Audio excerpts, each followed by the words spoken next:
What's going on, everybody? I am Justin. This is my world. Welcome to the NFL Draft Day video for me. I am so excited for tonight's draft, guys. I absolutely love this event, my favorite sporting event of the year, and it's almost like a little Christmas for me.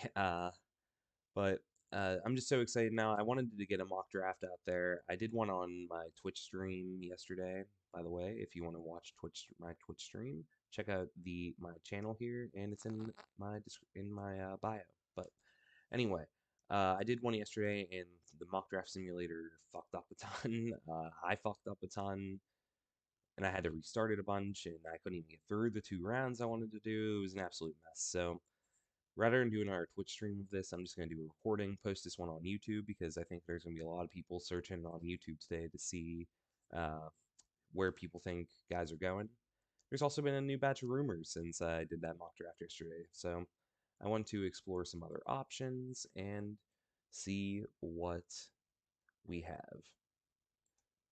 So, before I start though, if you enjoy my content, I don't just do mock drafts here. I play Madden, I play FIFA, I have a Madden franchise rebuild going on right now. I'm going to be posting a rebuild I did with the Titans here this weekend, hopefully.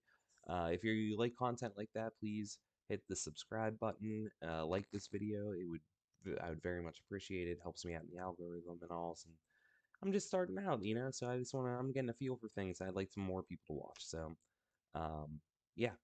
But with that being said, let's jump into this mock draft. And the first overall pick is going to be Trayvon Walker. I mean, that's where the momentum's building. Apparently, Trent Baalke likes him a ton. Um, I don't know why Trent Baalke has say in Jacksonville. I don't know why he stayed in the front office when everyone else and the coaching staff got fired, but he's there, and he does like athletic guys like Trayvon Walker, going back to when he drafted Alden Smith in San Francisco. So I can see the appeal. I mean, he had an unbelievable workout, a legendary workout at the combine. So the tools are all there, the potential is there, but he doesn't have the floor you expect of a number 1 overall pick. Like, he's not the safest pick. And another crazy rumor I heard today is apparently Trent Baalke is not wanting to draft Aiden Hutchinson just to spite Jim Harbaugh for how their relationship ended in San Francisco. And I think that's one of the stupidest things I've ever heard in my entire life. So, if that's true, Trent Baalke needs to grow up a little bit. But regardless, I think Trayvon's the pick at this point. And that gives the Lions Aiden Hutchinson, which I think they would sprint to the podium for. He's exactly the type of player that Dan Campbell was looking for. A kneecap biting, leadership, culture setting player. He's from the state of Michigan. Not only did he go to school in Michigan, he is born and raised in the state of Michigan. So he's a Michigan boy. It's like the prodigal son. He's the messiah for Detroit, and he'll immediately step in, be a leader, and start building that culture that Dan Campbell wants. Perfect prospect for them, and I don't think they hesitate in taking him. And I think they get a really good player. So that takes us to number 3 with the Houston Texans, and as I almost just misspoke, I'm gonna go with Sauce Gardner here. Ahmad Sauce Gardner. I listen. If you watched the draft that I did on stream yesterday, I didn't. I railed against the idea of the Texans taking the cornerback, but the more I read, the more I see with these experts coming out, well, they know more than I do, and I keep seeing Sauce mock to the Texans this morning. So I think I got to take Sauce here for them. I mean, Lovie Smith did say cornerback's going to be crucial for what they want to do on defense. And historically, I don't think cornerback's the most important position in a Tampa 2. Maybe I'm just stupid, but I just don't think it is. I think edge rushers and safeties are more important because it's a deep zone. But I don't know. But Sauce Gardner is not a bad pick. He's so good that they didn't even throw at people didn't even throw at him this year. It's why Kobe Bryant has so many good stats. Everyone was throwing at him because they didn't want to throw at Sauce. So he's an elite shutdown corner, and I think you can put him on guys number 1 receiver right away, and he will do fairly well, if not win most of the time. So It's not the Texans need everything. It's hard to fault them for taking anybody, and he's the best cornerback in the class. So if that's where you think you need help the most, that's a good pick. That brings us to the Jets, and this one is interesting. I went and saw Sauce Gardner here yesterday on the stream, but he's not here today. And I'm also starting to think about how the Jets don't really value cornerback. I don't think they've taken a first round corner since Darrelle Revis. I mean, that one worked out for sure, but that was more in the middle of the first round, too. So the other name that I've heard that they're down to two guys if they're on the board, Ike Ekwonu and Jermaine Johnson. And I think this is where you're going to see your first surprise of the night. I think they're going to go with Jermaine Johnson. And look, Jermaine Johnson, the argument for taking him this early is the same as taking Trayvon Walker first overall for the Texans. He has gobs and gobs of potential, so much of it, but he doesn't have the floor, I don't think, right now that a guy like Thibodeaux has. But Thibodeaux has the character concerns. Some teams apparently are putting him down on the board because they don't think he cares enough about football. I mean, I think those concerns are valid to an extent, though. I think they're overblown at this point in the process. I mean, talent is talent.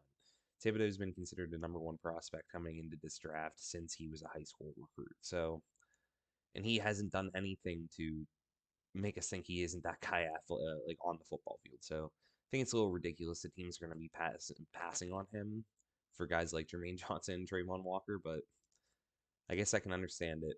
And we'll see how it works out. I mean, Jermaine Johnson, I think he has gobs of potential there, but and I think the Jets could use an edge rusher. So I understand it, but I just think it's a reach for what is on the board. But this isn't what I would do. This is predictive. Let's go to the New York Giants, and they're probably ecstatic because they have their pick of any of the three tackles.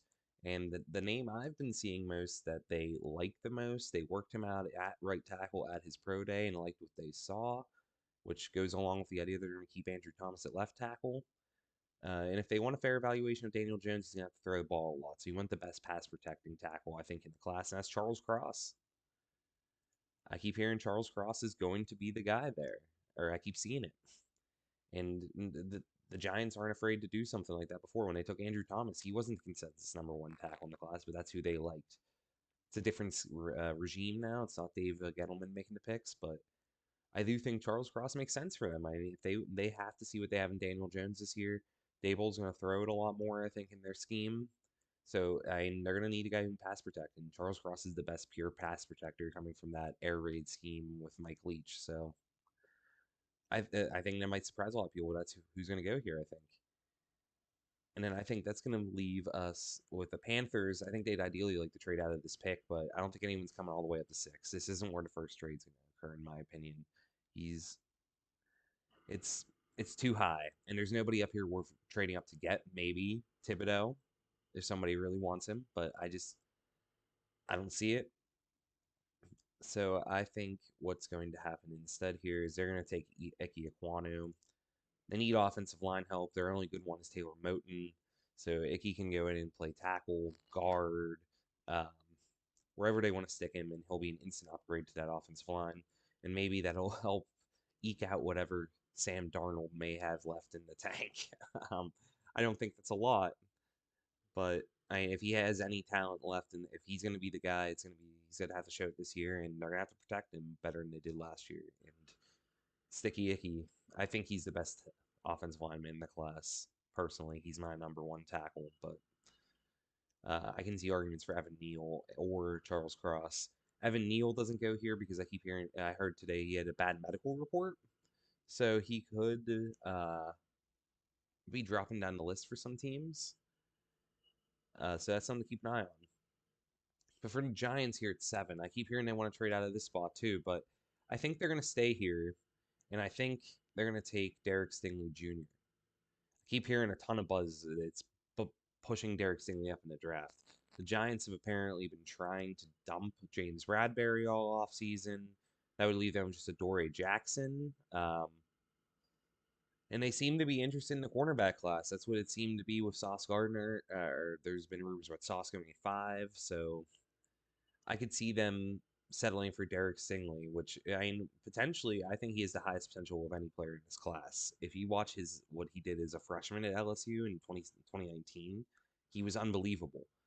Unbelievable. Watched like they showed I'm sure in some draft coverage site will show the practice tape of him going up against Jamar Chase in practice and holding his own. And we saw Jamar Chase beat NFL caliber cornerbacks last year quite easily. So Derek Stingley can be that guy. He just hasn't played up to that tape in quite a long time. So you're banking on the upside of Stingley, but the Giants, who have 2 first-round picks, I think it might be worth it. Because if he works out, he's going to work out in a big, big way. And that's going to put the Atlanta Falcons on the clock. And I don't know what they're going to do with this pick. I struggle with it.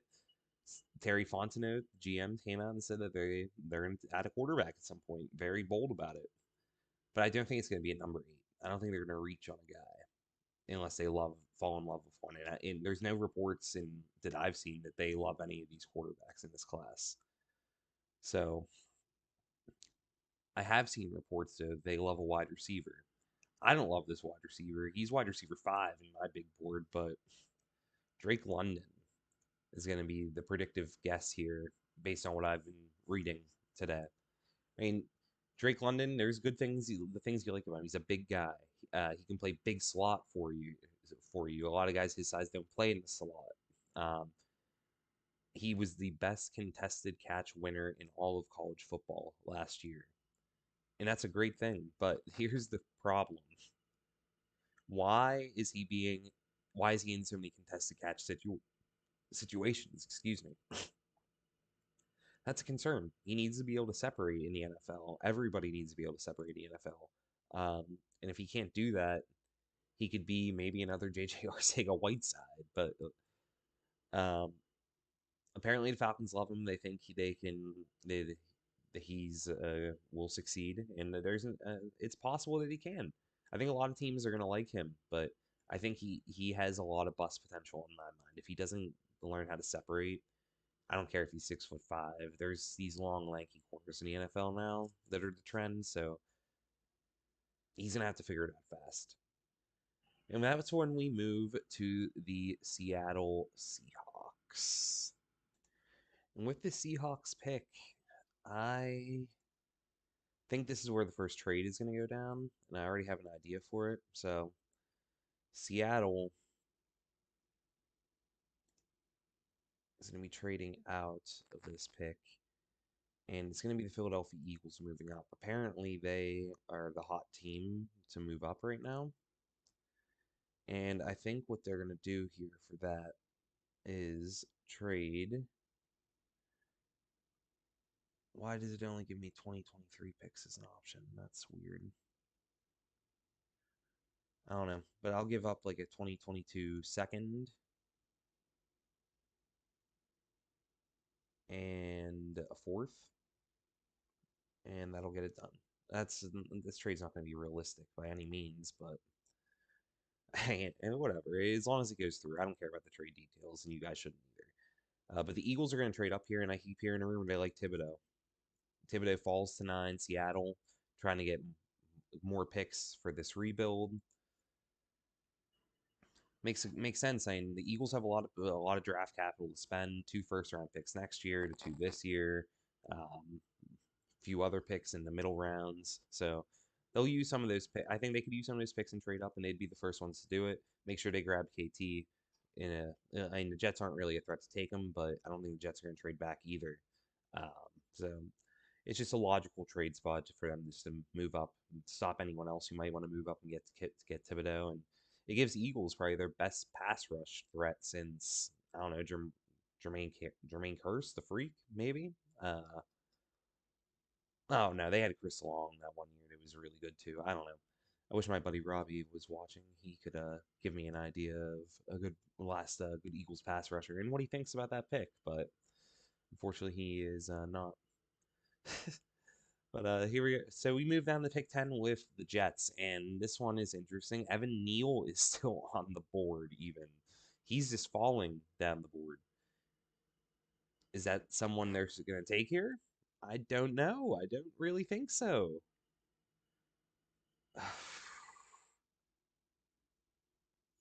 I need to think about this. No, I don't think he's going to go here. I don't. I think they're going to take Garrett Wilson. Actually, no. No, I don't think they're going to take him. They're going to take Jameson Williams. I think Jameson Williams fits more what they want to do. Zach Wilson needs somebody they need to. He wants to sling the ball down the field. What did we love about Zach Wilson coming out of the draft last year? He that it was that combine or that pro day video where he took the ball, spun around, just flung it down the field. It was 70 yards on a fucking dime. And who on the Jets can run down the field right now? Who's their deep threat? It's not really like you can say Elijah Moore, but he's more suited to be in the slot doing it, catching the ball near the line of scrimmage after the catch type guy. Jameson Williams, on the other hand, is a pure deep route runner. And that's what he did best when he was healthy at Alabama is the complement to their offense. And I think that's the explosion the Jets are missing. I don't think they're going to get Deebo Samuel. I don't think Deebo Samuel is going to be traded. If he is, I think it is here to the Jets, and they probably give up number 10, but I don't think it's going down tonight, and I think they're going to take James Williams and move on with their lives. And that's going to bring us to the Washington Commanders. I wish they were still called the football team. I think that's a better team name, but I think they can go a lot of different ways with this pick. And I think what they're gonna eventually fall upon doing is taking Kyle Hamilton. They cut Landon Collins, and Landon Collins' role when he was signed there was to be a box safety, play in the slot, um, take away tight ends. That was his role. And now that he's gone and didn't live up to that role, that's exactly what Kyle Hamilton can do for you. He's not going to be an over the top safety. He's going to be more of a chess piece. Yeah, he's a top 5 player in this class, but safeties fall down the board. His fit is curious sometimes. You don't know where he's going to end up. So I think this is a good landing spot for him. I think he fits what Ron Rivera. Wow. Excuse me. I think he fits exactly what Ron Rivera wants to do on defense, and he's going to fill that Landon Collins role now that he's not there anymore. Slot him right in next to Cameron Curl.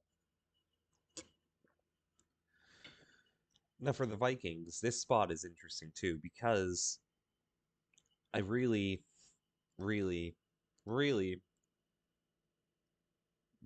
think they would take Jameson Williams there, hit this pick because Kevin O'Connell coming in, the former Rams offensive coordinator, now the head coach in Minnesota. They love the run 3 wide receiver sets with the Rams, and their number 3 wide receiver right now in Minnesota is either KJ Osborne or Odubisi Johnson, and it's not really going to cut it. Adam Thielen, also over the age of 30, he's going to start regressing pretty soon. You need to get some new blood, but I don't think Garrett Wilson's what they're looking for, and I think it's too early to draft a guy like Olave. So that for me, this comes down to 2 guys, Jordan Davis and Trent McDuffie, and I really, really think that Jordan Davis is going to be the guy here. I just don't see him. I want to even get him drafted earlier. I thought about trying to get him into the top 10. I just couldn't see it for a nose tackle, but they don't have Michael Pierce there anymore. I believe they've released him.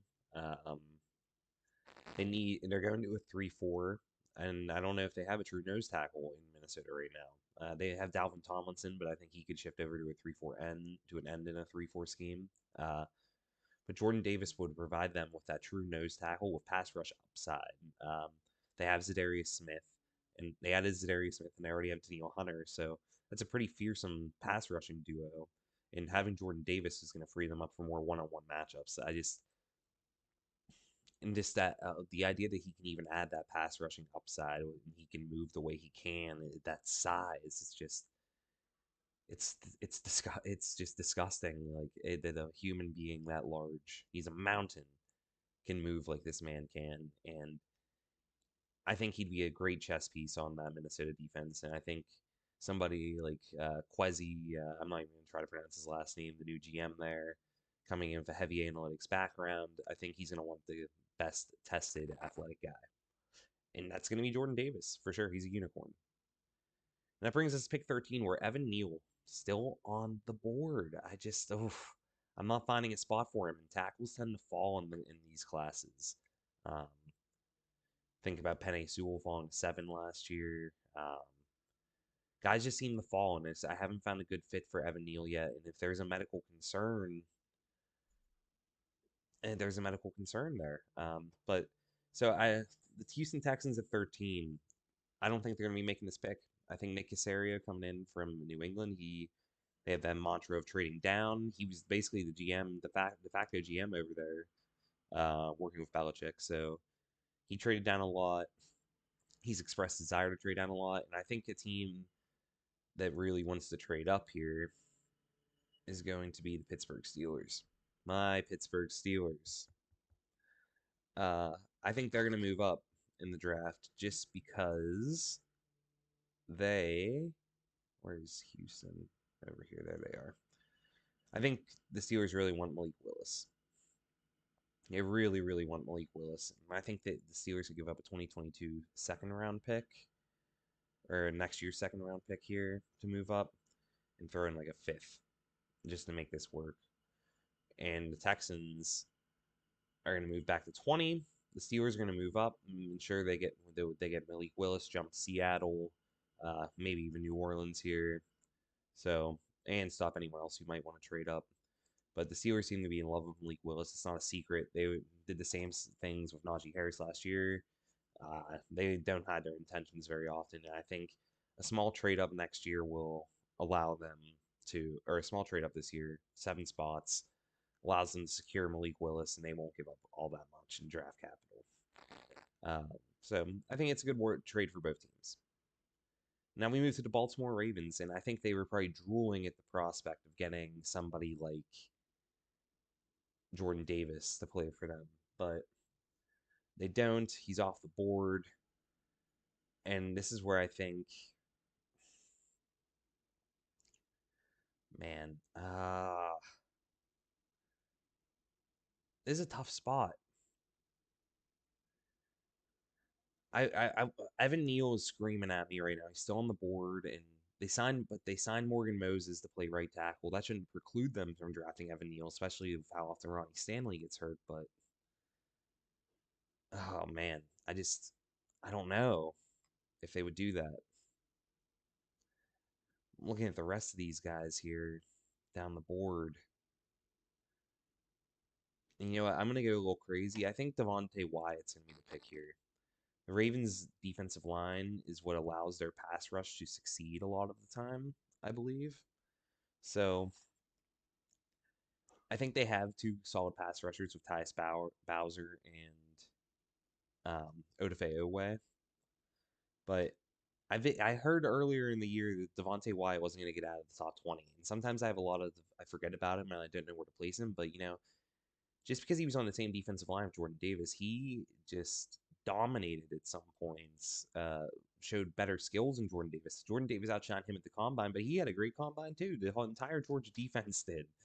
Um, but Devontae Wyatt, I think, could stick right in there as a 3-4 defensive end for Baltimore. Plug some holes. He's a good run stuffer, but he can also provide some pass rush for them from the interior, which I don't think they have right now. So I think it'd be a good pick for them. Evan Neal is screaming at me. I don't know if they would take him there or if somebody would trade up for him, but I don't know.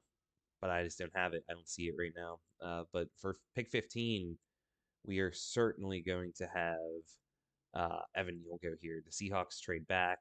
They've been looking for a franchise left tackle for years. Dwayne Brown is still a free agent. They haven't brought him back. Brandon Shell is a free agent. They haven't brought him back.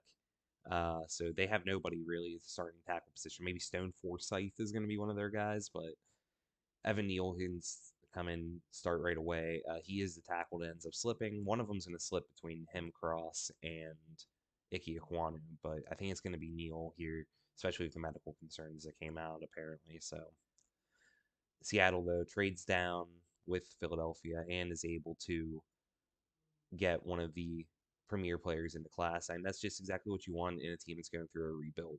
And maybe they're not even going to go through a rebuild. Maybe this is he can be a blindside blocker for somebody that they want to draft later on and actually compete. Who knows? That's going to bring us to the New Orleans Saints. And I think they traded, the rumor is they traded in the spot to get a tackle. So they were probably licking their chops at the idea of Evan Neal falling to him, but Seattle plucked him. So with their fallback plan, I think they might just panic and take Trevor Penning. I don't think Trevor Penning is worth this pick, but it seems like everyone in the NFL says he's going to go in the top 20. So this would be the spot for him. Ensure that the Chargers don't take him. So I mean, he's got that mean streak. He's coming from a smaller school. He's very large, athletic, projectable, but is he going to be able to handle NFL competition? He's going to have to step in and be the starter at left tackle right away in New Orleans. I don't know if he's ready for that, but I guess we'll find out. I think that's what they'll end up doing. And that brings us to the Chargers at 17. And oh man, I there's a few ways we could go here, but the one that's shouting out to me at the moment is Garrett Wilson. Yeah, Garrett Wilson. I think they could use a third wide receiver for Justin Herbert. Just get him as many weapons as possible. Keenan Allen, I guess, getting up there in age. He's in the last year of his contract as well, so that could motivate this. Mike Williams just got paid, so are they going to be able to pay Keenan Allen the same? I don't know. But Mike Williams is the big deep threat. Garrett Wilson can be that technician for them. With Keenan Allen on the team, Keenan Allen would be able to go move into the slot more, which might help him as he gets older and be more effective. Um, but without Keenan Allen, Garrett Wilson would just become the true X on this team. And the fact that he slipped to this point is astounding. So I think this would be a fantastic pick for the Chargers. I think they'd be very giddy about it. The Eagles missing out on him, they would be very disappointed. But I think he's going to be the guy there. He's going to be the pick. And that'll move us to the Eagles at 18. And just let's see, just as a reminder, we traded up with them to grab Kayvon Thibodeau earlier. So the Eagles at 18, I don't know what they're really looking for here. It's could be an edge, or and they already drafted an edge. What am I talking about? Could be defensive back. Could be a linebacker. Could be a wide receiver even. I don't know if they want to do another wide receiver for the third straight year. And I don't know if Chris Olave is really what they're looking for. I think they'd be looking for more like a Drake London type player or a Garrett Wilson. Um, Treylon Burks would be interesting perhaps, but I'm not seeing it here. I'm not seeing it.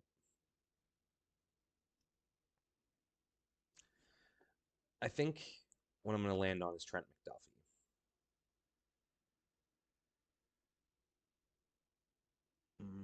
Yeah, I'm going to land on Trent McDuffie here.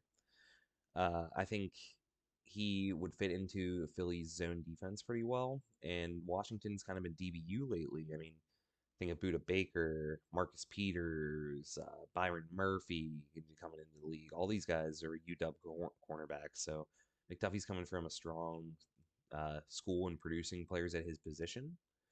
And I don't think I think he's similar to Asante Samuel Jr. coming out last year, where he was small. He's smaller lengthwise, but he can still play on the outside. He feels comfortable out there.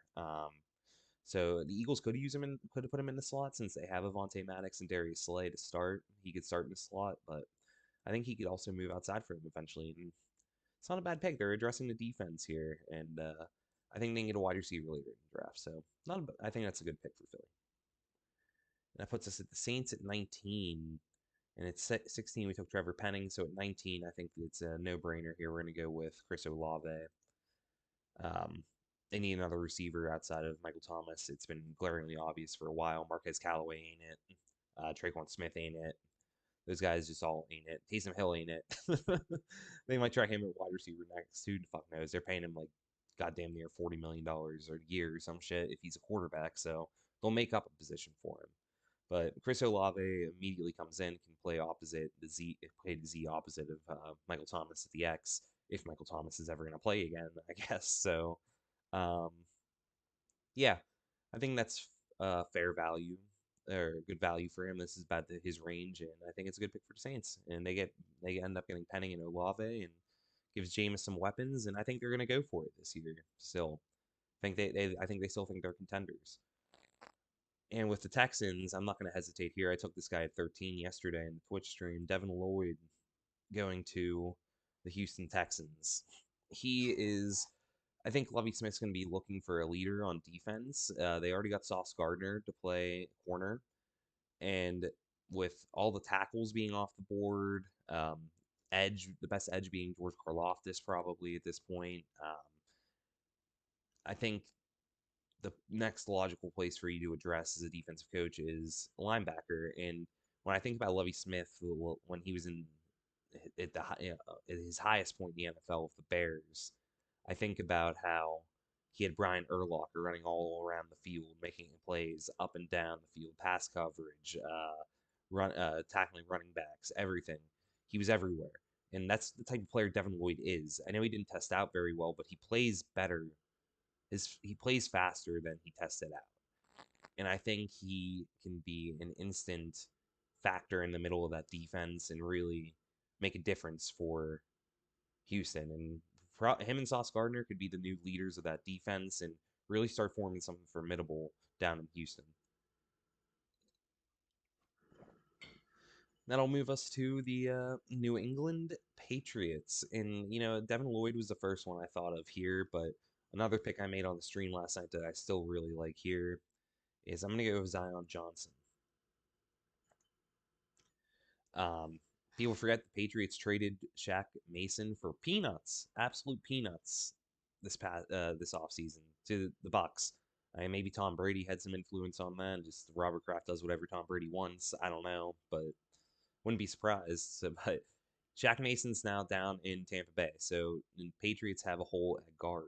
They have Michael Onwenu, Michigan man, super surprise, good player for them. But they need somebody opposite of him, the other guard spot, and Zion Johnson right in their backyard at Boston College. So I think it makes sense, and I think he could. This is a logical place for him to go. I think he's a lot better than some people make him out to be, just because he is a guard. I think he can play center too. I guess he did it at the Senior Bowl, so if you want to put him at center, you could do that. But some people say I think he played tackle at Boston College. He just doesn't have the size for tackle. Yeah, let's move on to the Packers. I'm gonna go Kenny Pickett. No. Oh, could you imagine if Kenny Pickett was drafted to the Packers? That'd be crazy. But I think at this point they're actually gonna take Treylon Burks. I know they haven't taken wide receivers this early in the past, but something about Treylon Burks to me, um, I just think he's my number 3 receiver in this class. I know he tested out poorly. His draft stock has fallen since the college football season ended, but go back and watch his season. He fucking dominated at Arkansas. Absolutely dominated. I think he has the size to be a true X, 6'2", 230, 225, somewhere he's going to weigh in at that. Incredible after the catch. He's the closest thing to Devontae Adams that Green Bay is going to get at this point in the draft. So I think it makes sense for them to trade up and ensure that, or move up and ensure that or no, they didn't even move up. What am I saying? I think it's good that they ensure that they get this guy because I'm not sure he's going to be there at 28. So kudos to them getting Treylon here. I think he's better than a lot of people have him out to be, and this is a pick I'm seeing a lot in expert mocks too. So feeling a little confident about it. And with the Cardinals on the clock here, I think you may see a trade here. And it's going to be a trade made by the Kansas City Chiefs. And I think the Chiefs are going to move up here because they see the Treylon Burks go and they want to ensure they are able to get a wide receiver themselves. And where's Arizona? Here, there they are. And then Kansas City. I think we will see this trade. They will trade to probably number 30, actually. And they'll throw in a second, while the Cardinals will throw in a third. And Kansas City is going to trade up in order to secure Where is he? Oh, I think they're going to take George Pickens. And I think George Pickens is apparently moving up boards lately. And I think he also has potential to be a true X. He's 6'3". He was getting Green comparisons. I think that Kansas City already has a Tyreek Hill replacement on the roster in Mecole Hardman. I know he's been sparingly used in recent years, but I think this is the year where he actually breaks out. So if you want a fantasy sleeper, Mecole Hardman, I think. But they need somebody else who can be a pure number one. It doesn't, or a big, he can be a better red zone target. I mean, Travis Kelce isn't getting any younger, so Pickens provides them with a receiver that they don't really have on the roster. Juju's going to be in the slot. Um, I think for them, Mecole Hardman will be the speedster down the field, and then George Pickens can be the do it everything number one guy for them. So I think it makes sense, and they want to jump Dallas, who I think could take a wide receiver. Buffalo, who I think wouldn't be afraid to take a wide receiver. Tennessee, who I could see taking a wide receiver, even though they got Robert Woods. So I think it's a smart move for them. And we move to the Cowboys. I said this on the stream last night. I think if Treylon Burks is available, he goes to Dallas. So many reasons why. No more Amari Cooper. Their current wide receivers are Michael Gallup, CeeDee Lamb, and James Washington, I guess, is their number three. And, I think James Washington got a raw deal here in Pittsburgh, but I also don't think he's very good. There's a reason he didn't get on the field much in Pittsburgh, and Pittsburgh drafted guys ahead to after him that started ahead of him. Um, so, and Jerry Jones went to Arkansas. All of his kids and grandkids are going to go to Arkansas. Um, he is a huge donor to Arkansas. So you best believe he knows everything about Treylon Burks and probably loves Treylon Burks. And if Jerry is as involved as we all assume he is, that he would be a guy. He would be a guy. And this is so Dallas, since he's not on the board, um, I think a pick I made. A lot of people are making the Kenyon Green pick here. I don't think he's worth it. He didn't test out very well. He could step in and play guard right away for them, but I just don't think he is the guy. I think they can get somebody on day two who could start. So I took Daxton Hill at this spot, and I'm gonna do it again because Dallas is always, as long as I can remember, they've had some safety issues. I believe they have Xavier Woods still there. I could be mistaken. I don't know, but I think Daxton Hill could be a very Trayvon Diggs is their best corner, and I'm tired of hearing Trayvon Diggs is an elite cornerback. He's not. Yeah, he had a ton of interceptions this year. You know why? It's because he guesses. He guesses on routes all the time. And when you guess, you either win, get those interceptions, or you lose, give up a ton of yardage, which he gave up the most in the NFL last year. So he giveth, he taketh away. They could do to improve their secondary. Dax Hill, I think Gus Bradley or Dan Quinn would use him in a variety of ways.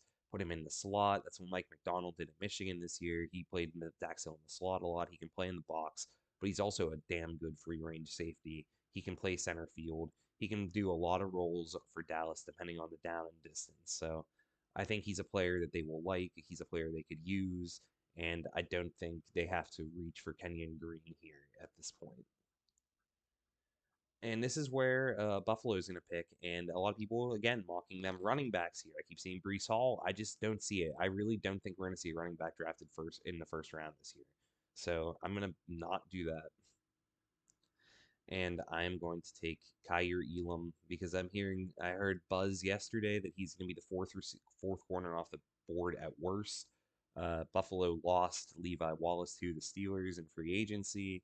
They don't have anyone opposite of Tre'Davious White. I don't think so. Kaiir Elam, I think, could plug in right away, right next to Trey White, and you're gonna need two cornerbacks to cover some of these receivers that are coming into the AFC East. Think about it down there: Tyreek Hill and Jalen Waddle, both in Miami. In this mock, we had Jameson Williams and Elijah Moore now with the Jets. Corey Davis there as well. So you need multiple cornerbacks. And if the Bills want to get to the playoffs, you're gonna have to beat teams like the Chiefs, like the Bengals, who have very good wide receivers. You need more than one good corner. So Kaiir Elam makes all the sense in the world. So for the Titans, though, I did something real spicy last night, all night on the stream.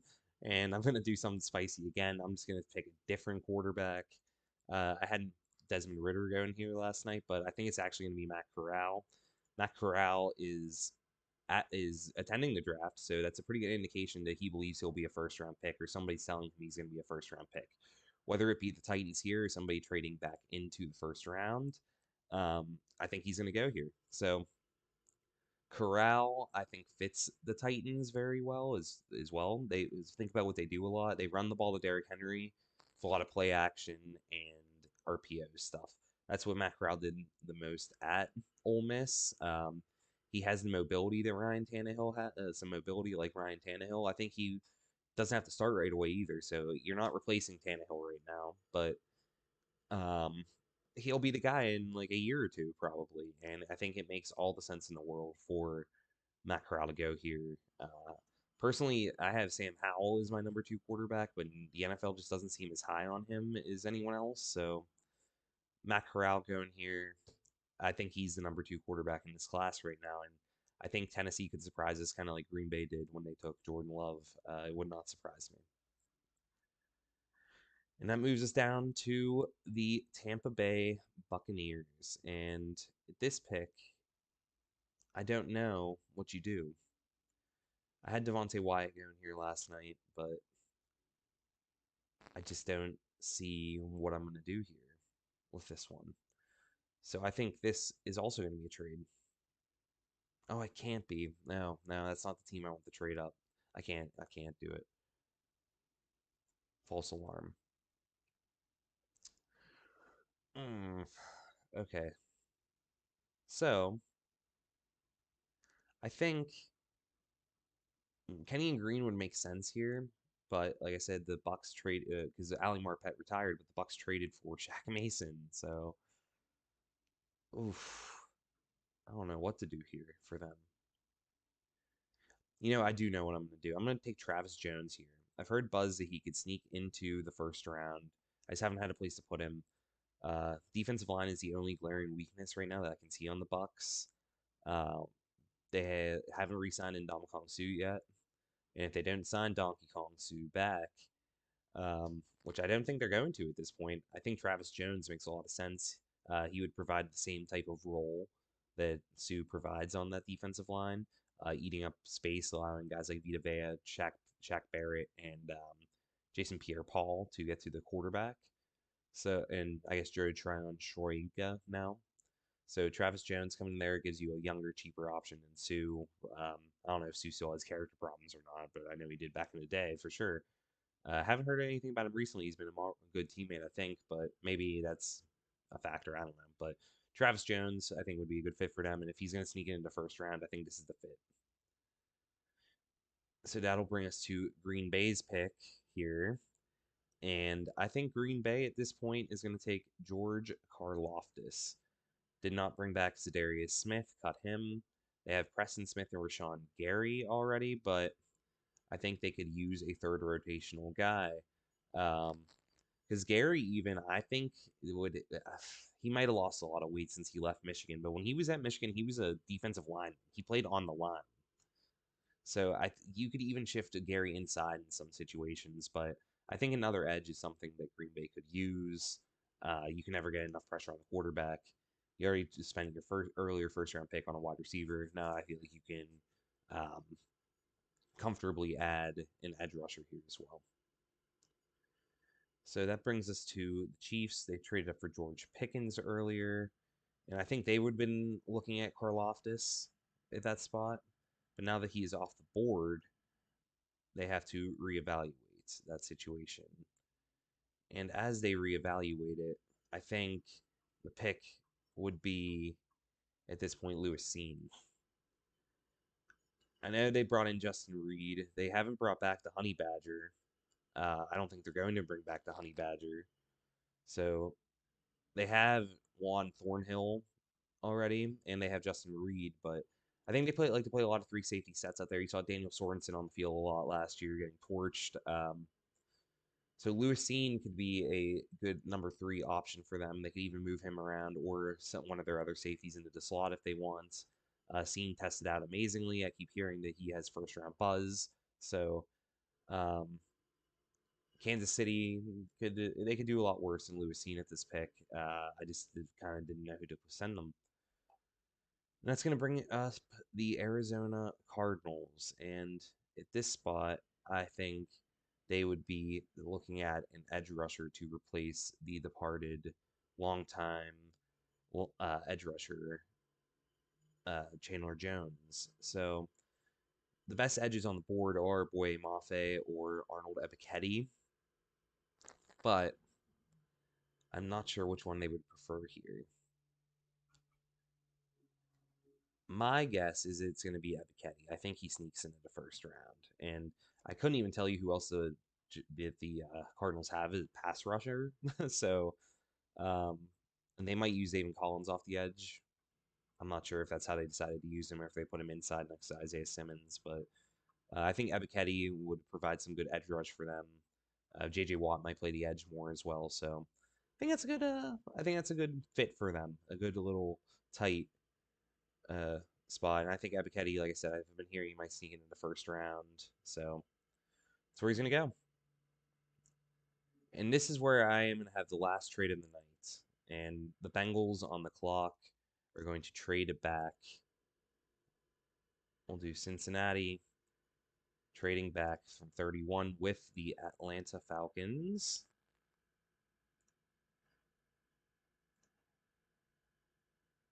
They will give up their 2023 second, I guess, since I can't trade normal second round picks.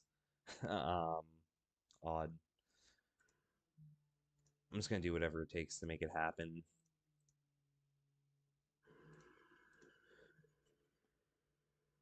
Just do a future first here.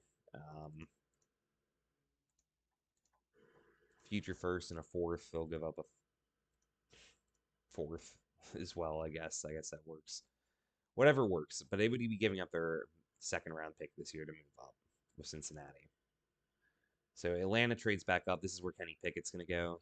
This is conceivably the only team I can really see taking Kenny Pickett. And the fact that he's fallen to this point, um, he's going to be pretty ready to start. The Falcons need. I know they said they're going to start Mariota, but I don't know how long that lasts. Kenny at least provides some competition to um, Mariota that they don't have on the roster already. I think Arthur Smith could use Kenny Pickett. I think he's good. He could be good in the play action game, take some shots down the field. He'd be playing in a dome, so the hand size isn't as much of a worry. And there's a lot of domes or warm weather stadiums in the NFC South, so the hand size concern goes away. I think it's just the best fit overall for Kenny Pickett is to go to the Atlanta Falcons there, and I think the Falcons will trade up to make that happen and get a fifth jumping Detroit, who could also look at him and making sure that they get that fifth-year option on Pickett. And that will bring up the Detroit Lions for the last pick in the draft. And I got to tell you, this is a tough pick here. I don't know who they would be targeting. Perhaps this is a trade down spot as well. Maybe I lied. This is another trade up spot for somebody.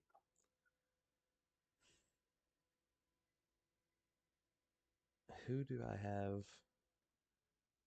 Yeah, okay, I got this figured out. So this is going to be another trade, yeah. The Lions, I don't like any of these guys for them, and I think they would gain from trading down here. So it's going to be Detroit trading down with the Jets. And the Jets will trade up to get their third, or will trade up to get their third first round pick of the night. And the Jets will throw in like whatever it is, sixth there. Sure. And the Jets would trade up from one of their two early second round picks for this pick, move up a few spots, and they're going to take Andrew Booth Jr. to round out the night.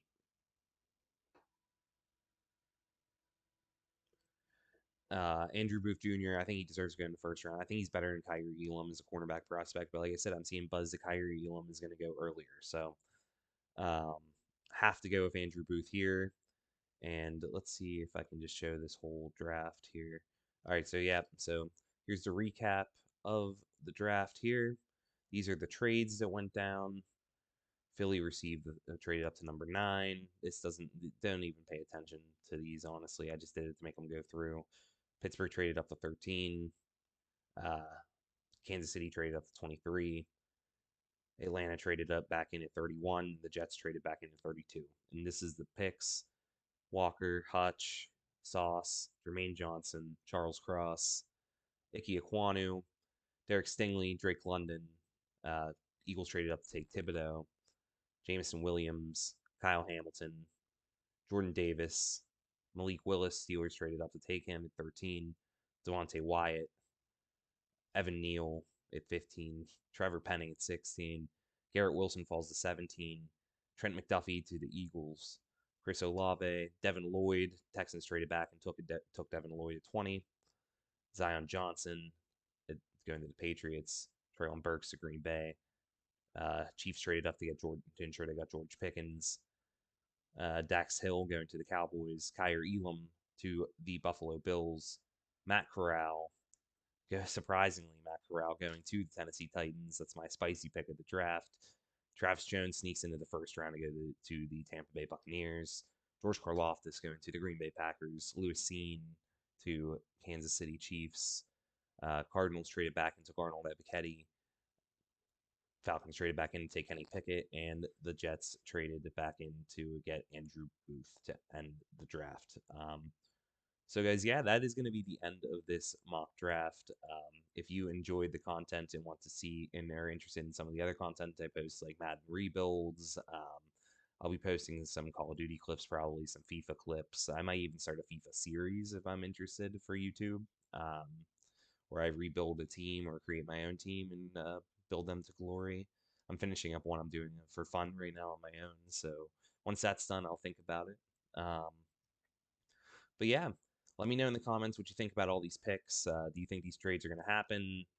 Do you think they make sense? Not the actual things I gave up. Again, I just did it to make sure the trades go through.